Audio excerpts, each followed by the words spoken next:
Assalamualaikum warahmatullahi wabarakatuh. Kami dari tim PPL SMP Negeri 11 Jember akan melakukan kampanye praktik baik untuk memenuhi ujian akhir semester mata kuliah Perspektif Sosiokultural dalam Pendidikan Indonesia. Anggota dari tim kami yang pertama adalah Intan Putri Karina dengan NIM 2402119200013. Lalu kemudian ada Meldi Putri Utami dengan NIM 2402119200029.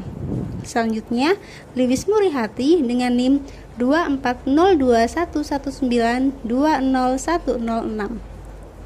Lalu kemudian Vina Khofifah dengan NIM 2402119201151. Lalu ada Fitria Nur Mahmudah dengan NIM 2402119201145.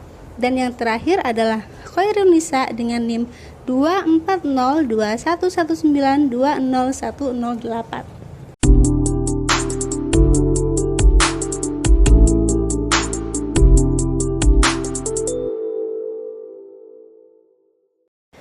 Intervensi terkait penerapan scaffolding pada zone of proximal. Pembelajaran scaffolding dapat diartikan sebagai teknik pembelajaran dengan memberikan bantuan, dukungan, atau bimbingan kepada peserta didik untuk dapat belajar secara mandiri pada tahap awal. Namun, pemberian bantuan ini tidak dapat dilakukan secara terus-menerus. Guru akan mengurangi bantuan yang diberikan seiring dengan adanya peningkatan kemampuan peserta didik. Zone of Proximal Development. Zone of Proximal Development atau dapat disebut dengan perkembangan kemampuan peserta didik sedikit di atas kemampuan yang sudah dimilikinya, merupakan jarak antara kemampuan peserta didik untuk melakukan tugas di bawah bimbingan orang dewasa dengan memecahkan masalah secara mandiri sesuai kemampuan peserta didik. Vygotsky menyatakan bahwa seorang pengajar harus mencari dan mengetahui ZPD peserta didik agar dapat memberikan bantuan belajar. Jika pelajaran diberikan begitu saja sehingga tidak dapat pada ZPD peserta didik, terlalu mudah atau terlalu sulit, maka peserta didik tidak akan mengalami proses belajar yang optimal. Tahapan scaffolding. Yang pertama adalah identifikasi ZPD. Guru memahami kemampuan awal peserta didik dan menentukan tugas yang berada di zona pembelajaran proksimal. Lalu yang kedua adalah perencanaan dukungan. Guru merancang bantuan yang sesuai, seperti arahan, contoh, atau alat bantu. Lalu yang ketiga adalah pemberian bantuan. Guru memberikan dukungan melalui demonstrasi, petunjuk, pertanyaan, atau alat bantu lainnya. Lalu yang keempat adalah interaksi kolaboratif. Guru dan peserta didik bekerja sama menyelesaikan tugas dengan dukungan yang disesuaikan berdasarkan kebutuhan peserta didik. Lalu yang kelima adalah pengurangan bantuan. Dukungan secara bertahap dikurangi seiring meningkatnya kemampuan peserta didik. Dan tahapan yang terakhir adalah evaluasi dan refleksi. Guru menilai kemandirian peserta didik dan mengajak mereka merefleksikan proses pembelajaran. Tahapan penerapan strategi scaffolding pada zone of proximal atau ZPD peserta didik sebagai berikut.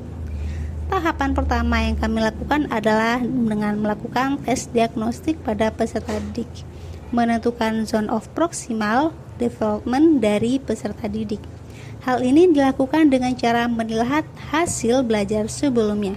Kemudian dilanjutkan dengan membentuk kelompok berdasarkan Zone of Proximal Development atau ZPD peserta didik yang sama. Hal ini dilakukan guna memudahkan dalam memberikan bimbingan terhadap materi yang akan dipelajari. Tahapan kedua yang kami lakukan adalah merancang tugas-tugas belajar, yakni aktivitas yang perlu dicapai peserta didik selama strategi scaffolding berlangsung. Dalam pembelajaran kali ini, peserta didik diharapkan dapat mengidentifikasi termometer yang tepat untuk menyelesaikan beberapa studi kasus yang diberikan. Berdasarkan kegiatan tersebut, guru dapat berperan dalam menjabarkan petunjuk pengerjaan tugas yang ada dalam LKPD, sehingga peserta didik mampu menyelesaikan tugasnya dengan maksimal. Lalu selanjutnya adalah memantau aktivitas belajar peserta didik yang sesuai dengan strategi scaffolding pada ZPD dengan cara memberikan bimbingan atau bantuan secara menyeluruh pada tahap awal pembelajaran dengan menanamkan konsep pengetahuan terkait konsep suhu dan penggunaan termometer. Kemudian, membimbing dalam memecahkan masalah terkait penggunaan jenis termometer yang tepat berdasarkan studi kasus yang diberikan, sehingga melepaskan peserta didik untuk menyelesaikan tugasnya secara mandiri. Tahapan berikutnya yaitu pada tahap akhir kegiatan inti.